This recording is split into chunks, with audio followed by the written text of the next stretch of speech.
दोस्तों, क्या आपने कभी जंगल में एक ऐसा हाथी देखा है जो न सिर्फ विशाल हो बल्कि इतना ताकतवर कि उसके सामने दूसरे हाथी भी पीछे हट जाए। वैसे तो भारत के जंगलों में बहुत से हाथी रहे हैं, कुछ वफादार तो कुछ शांत स्वभाव के, पर एक हाथी ऐसा भी था जिसे आज भी लोग हुंसूर का आतंक के नाम से जानते हैं। नमस्कार दोस्तों, मैं हूं आपका बोधी भाई और आज इस वीडियो में बात करेंगे पीरबक्स हाथी के बारे में।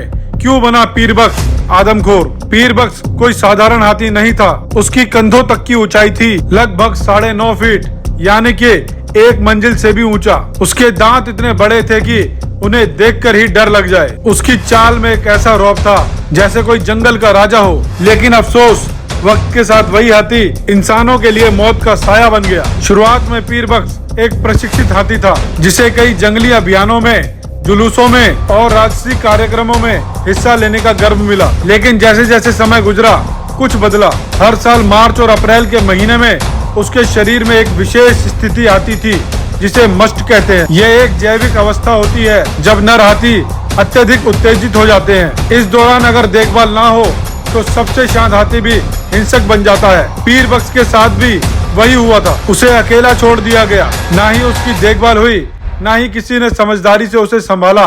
धीरे धीरे वो जंगल की ओर भागने लगा और यहीं से उसकी खौफनाक कहानी शुरू हुई। पहले उसने खेतों में घुसकर फसलों को रौंदा, फिर गांवों पर हमला करने लगा। लोग डरने लगे, गांव को खाली करने लगे। कुछ ही महीनों में 14 से ज्यादा लोगों की मौत हो चुकी थी। किसी को कुचला गया तो किसी को सूंड में उठाकर फेंका गया। ये अब सिर्फ एक हाथी नहीं रहा, ये बन चुका था एक आदमखोर। ब्रिटिश सरकार और जंगल विभाग सतर्क हो गए। तमिलनाडु, मैसूर और हिमायत नगर से कुमकी हाथियों को मंगवाया गया। ऐसे प्रशिक्षित हाथियों को मंगवाया गया जो मस्ट हाथियों को काबू कर सके। लेकिन पीरबक्स हाथी के सामने कोई भी टिक नहीं पाया। वो जंगलों में ऐसे छिपता कि उसका महीनों तक कुछ पता नहीं चल पाता था। कभी वो कोडक में दिखता तो कभी वो वायनाड में दिखता और हर जगह उसकी दहशत साथ चलती।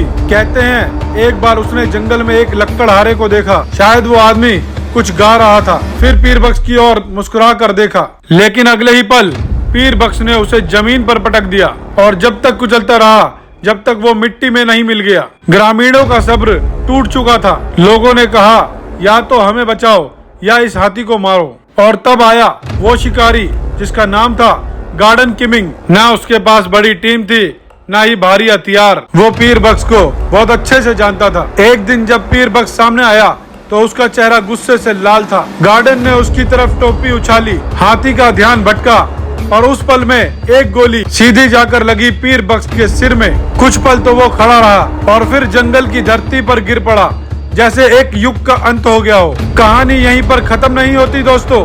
गांव वालों ने राहत की सांस ली, लेकिन साथ ही उन्हें यह एहसास भी हुआ शायद वो हाथी दोषी नहीं था। उसे समय रहते संभाला जा सकता था। अगर मस्ट के समय उसका ख्याल रखा जाता, अगर उसे समझा जाता तो वो कभी इतना हिंसक नहीं बनता। पीरबक्स आज भी जंगलों की कहानियों में जिंदा है। एक विशाल बलशाली हाथी जिसे हमने खुद आदमखोर बना दिया था। वो हमारे लालच, हमारी लापरवाही और हमारी संवेदनहीनता का शिकार बन गया। शायद अगली बार किसी और पीरबक्स को हम समय रहते बचा सके। वीडियो अगर पसंद आई हो तो वीडियो को लाइक, शेयर और कमेंट जरूर करें और चैनल को सब्सक्राइब करना ना भूलें, क्योंकि जंगल से जुड़ी जानकारी हमारे चैनल पर आपको मिलती रहेगी।